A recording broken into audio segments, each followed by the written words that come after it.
नमस्कार विद्यार्थी मित्रांनो, स्वागत आहे तुमचं आपल्या लाडक्या क्रिएटिव्ह मराठी या चॅनलमध्ये।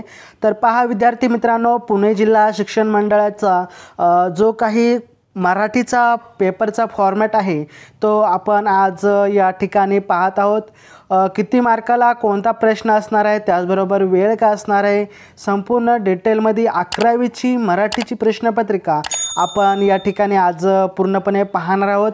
तत्पूर्वी आपण जर विद्यार्थी मित्रांनो या चॅनलवरती नवीन आला असाल तर नक्कीच आपल्या क्रिएटिव्ह मराठी या चॅनलला सबस्क्राइब करून घ्या, कारण खूप महत्त्वाचे प्रश्नपत्रिका असतात, त्याचबरोबर उत्तर शीट असतात, संपूर्ण आपल्याला या चॅनलवरती पाहायला मिळतात। तर नक्कीच आपल्या चॅनलला सबस्क्राइब करून बेल आयकॉन देखील प्रेस करून घ्या। तर चला कोणताही वेळ वाया न घालवता आजच्या व्हिडिओला आपण सुरू करूयात। तर पहा विद्यार्थी मित्रांनो, पुणे जिल्हा शिक्षण मंडळ पुणे प्रथम सत्र 2019-20ची आहे, परंतु प्रश्नपत्रिकेचा फॉर्मॅट हा कशा पद्धतीने असणार आहे तो थोडक्यात जाणून घेऊयात आणि अशाच पद्धतीने तुम्हाला प्रश्न विचारले जातात हे देखील लक्षात ठेवायचं आहे। विषय आहे मराठी युवक भारती, इयत्ता आहे 11वी। वेळ असणार आहे आपला 2.5 तासाचा वेळ असणार आहे विद्यार्थी मित्रांनो। 50 मार्काची प्रश्नपत्रिका असणार आहे आणि 4 पेजेसमध्ये डिवाइड केलेले आहे। तर चला पाहूयात प्रश्न नक्की कशा पद्धतीने आहेत। इथे काही सूचना दिलेल्या आहेत, त्या महत्त्वपूर्ण वाचायच्या आहेत। कृतीपत्रिका सोडविताना चौकटीत उत्तरे लिहिणे अनिवार्य आहे। विभाग 1 आहे आपला गद्य, आणि हा गद्य जो आहे हा 12 मार्काचा असणार आहे मित्रांनो, लक्षात ठेवा। गद्य 12 मार्काचा आहे। आणि त्याचबरोबर आपल्याला प्रश्न क्रमांक 1 म्हणजेच कृती 1 खालील उत्तराच्या आधारे सूचनेनुसार कृती करा। तर यामध्ये पहिला प्रश्न आहे, आकृतिबंध पूर्ण करा। निष्ठावंत वाचकाला लेखकाने दिलेली आश्वासनं कोणती आहेत ते 2 पर्यायामध्ये आपल्याला लिहायचं आहे। मी तुम्हाला सांगतो कशा पद्धतीने लिहायचं आहे संपूर्ण डिटेलमध्ये। त्यानंतर त्यातील दुसरं आहे, निष्ठावंत वाचकाचे जे काही विचार आहेत ते 2 ठिकाणी लिहायचं आहे। तर तुम्हाला ते उत्तर तुम्हाला कशा पद्धतीने लिहायचं आहे तर तुम्ही या ठिकाणी पाहू शकता। हा जो उतारा आहे मित्रांनो, हा उतारा वाचून तुम्हाला त्या 2 प्रश्नांची उत्तरे लिहायची आहेत। पहा मग किती सोपं आहे। या ठिकाणी तुम्हाला जे काही प्रश्न आहेत 2 ते प्रश्न या ठिकाणी तुम्हाला पूर्ण जो पॅसेज आहे, उत्तर आहे तो वाचायचा आणि नंतर तुम्हाला त्या ठिकाणी उत्तर द्यायचं आहे। जर तुम्हाला ती कृती जमली नाही तर तुम्ही हा प्रश्न देखील सोडू शकता। निष्ठावंत वाचक आता दुर्मिळ झालेले आहेत आणि हे विधान तुम्हाला 10 ते 12 ओळीमध्ये स्पष्ट करायचं आहे। त्याचबरोबर दुधाने तोंड पोळल्याने ताक फुंकून पिणे ह्या म्हणीचा अर्थ जर तुम्हाला माहीत असेल, अशा म्हणीचा देखील तुम्हाला 10 ते 12 ओळीमध्ये स्पष्ट करायचा आहे। आणि हा जो प्रश्न आहे तो किती मार्काला आहे? पहिला आहे 2 मार्कासाठी, त्यातील दुसरा आहे 2 मार्कासाठी, त्यानंतर यातील कोणताही एक सोडवायचा आहे। 4 मार्कासाठी हा प्रश्न आहे, हा सोडू शकता किंवा हा सोडू शकता। 4 मार्काला तो प्रश्न आहे। त्यातीलच पाहूयात आपण मध्ये काय सांगण्याचा प्रयत्न केलेला आहे। खालील उत्तराच्या आधारे सूचनेनुसार कृती करा। हा उत्तरा खूप महत्त्वाचा आहे, व्यवस्थित काळजीपूर्वक वाचायचा आहे। 4 मार्कासाठी हा प्रश्न असणार आहे। याच्यामध्ये काय सांगण्याचा प्रयत्न केला आहे ते देखील आपण पाहूयात। राग नष्ट करण्यासाठी कशाचा जोपासना गरजेची आहे, कशाची जोपासना गरजेची आहे? तर इथे तुम्हाला लिहायचं आहे। खूप महत्त्वाचा प्रश्न आहे, खूप सोपा प्रश्न आहे, 4 मार्काला प्रश्न आहे। काळजीपूर्वक तुम्हाला पॅसेज वाचायचा आहे, उत्तर वाचायचं आहे आणि प्रश्नाचं उत्तर द्यायचं आहे। सर्वांगीण विकासासाठी काय केले पाहिजे त्याचं उत्तर इथे लिहायचं आहे। रागावर नियंत्रण ठेवण्यासाठी आवश्यक असणारे 4 ते 6 ओळीमध्ये तुम्हाला उत्तर लिहायचं आहे। त्यानंतर विभाग 2 आहे मित्रांनो, पद्य। प्रत्येक प्रश्नपत्रिकेचा मराठी प्रश्नपत्रिकाचा हाच फॉर्मॅट असतो। विषय 11वीची जी प्रश्नपत्रिका आहे त्यामध्ये हाच फॉर्मॅट असतो, लक्षात ठेवायचा आहे। 8 मार्कासाठी हा जो पॅसेज असतो, हा जो पद्य असतो तो 8 मार्कासाठी असतो। त्यातील कृती पाहूयात आपण। खालील उत्तराच्या आधारे कवितेच्या आधारे दिलेल्या सूचनेनुसार कृती करायची आहे। आता इथं काही कविता दिलेल्या आहेत, तुम्हाला ही कविता वाचायचं आहे। कविता खूप सोपी आहे, महत्त्वाची आहे। पीठ कांडते राक्षसी तसे कडाडते ऊन, प्राणसही घनावळ कुठे राहिली गुंतून, दिली पाखरांच्या हाती माझा सांगावा धाडून, एग एग घनावळी मैत्रपणा आठवून, पडावळ भोपळ्यांची आळी ठेवून भाजून, हुडा मोडून घरात क्षणी ठेविल्या रचून, बैल झाले ठाणबंदी झाले मालक बेचन, तोंडे कोमेली बाळांची झळा उन्हाच्या लागून, विहिरीच्या तळी खोल दिसू लागले ग भिंग, मन लागेना घरात मन लागेना घरात, कधी येथून तू सांग कधी येथील तू सांग. अशा पद्धतीने ही कविता आहे. कविता काळजीपूर्वक वाचायची आहे. 2 कविता आहेत आणि कवित्रीने प्राणसईच्या आगमनानंतर व्यक्त केलेल्या ज्या अपेक्षा आहेत त्या अपेक्षा या ठिकाणी व्यक्त करायच्या आहेत. उन्हाच्या कडाड्यामुळे दिसू लागलेले परिणाम काय आहेत ते या ठिकाणी लिहायचं आहे. तुम्ही कविता व्यवस्थित काळजीपूर्वक समजून घ्या आणि यावरून लिहून तुम्ही व्यवस्थित समजून घ्यायचे आहे.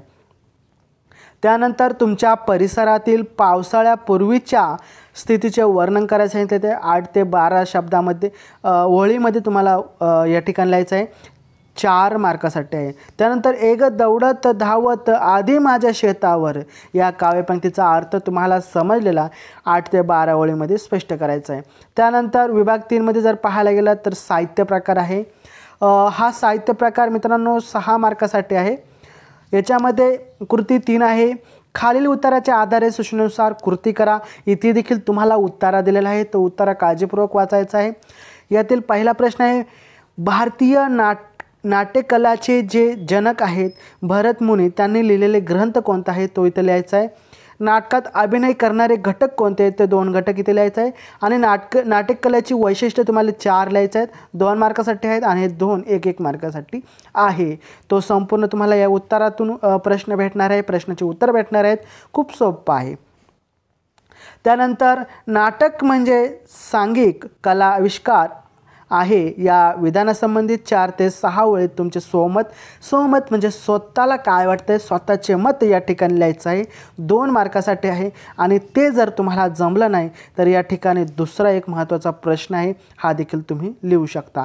नाटक हा वाङ्मय प्रकार इतर वाङ्मय प्रकारांपेक्षा वेगळा आहे हे विधान तुम्हाला 4 ते 6 ओळीमध्ये स्पष्ट करायचा आहे. हा देखील 2च मार्कासाठी आहे. हा एकतर हा लिहा एकतर हा लिहा.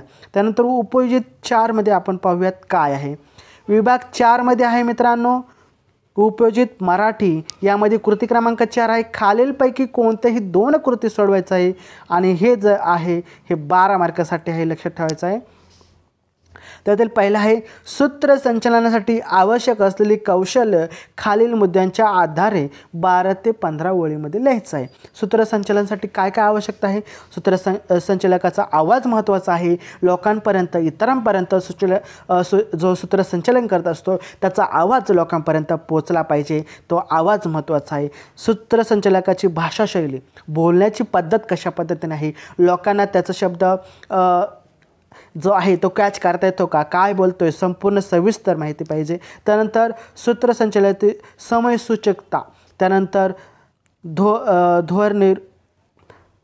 ध्वनिर्वर्धकाचा वापर. त्यानंतर त्यातला दुसरा प्रश्न आहे खालील मुद्द्यांच्या आधारे मुद्रित शोधकाची वैशिष्ट्ये 10 ते 12 शब्दामध्ये लिहायचं आहे. ही आहेत अभ्यासवृत्ती, कामावरची निष्ठा, अनेक विषयांवरील रुची आणि भाषेची समज.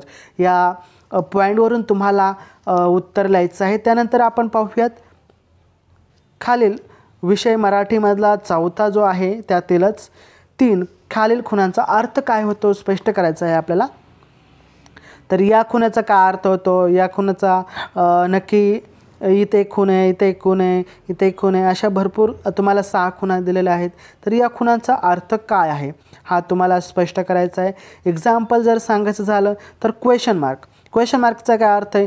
जेव्हा एखादा प्रश्न करतो जेव्हा तू कोण आहे अशा रीतीने आपण तो प्रश्न करतो आणि या प्रश्नाला क्वेश्चन मार्क लावतो.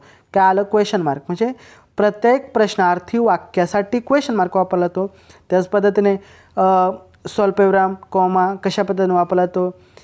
उद्गारवाचक चिन्ह कशा पद्धतीने वापरला जातो. हे कसे जबाब वापरलं तर सर्व प्रश्नांचे तुम्हाला ॲक्युरेट बरोबर उत्तर लिहायचं आहे. आणि विभाग 5 जो आहे तो आहे व्याकरणाशी संबंध.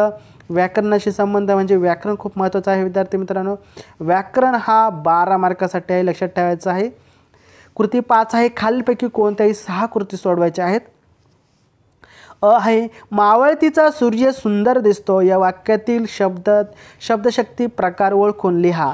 तर तुम्हाला या ठिकाणी पर्याय देखील दिलेले आहेत. व्यंजना, अभिधा, लक्षणा हा आहे क्वेश्चन 2 मार्कासाठी आहे, लक्षात ठेवायचं आहे. आई म्हणून कोणी आईस हाक मारी या काव्यपंक्तीतील काव्यगुण ओळखून तुम्हाला उत्तर लिहायचं आहे. येथे देखील पर्याय दिलेले आहेत. प्रसाद, माधुर्य आणि ओच. तर या ठिकाणी क आहे, खालील वाक्यांपुढील कंसातील सूचनेप्रमाणे कृती लिहून काढा. तर यात देखील आम्हाला शिकवायला नवीन शिक्षक आले, आमच्या अडचणी दूर झाल्या, संयुक्त वाक्य 2 मार्कासाठी आहे. ड आहे, खालील शब्दसमूहांसाठी एक शब्द लिहा.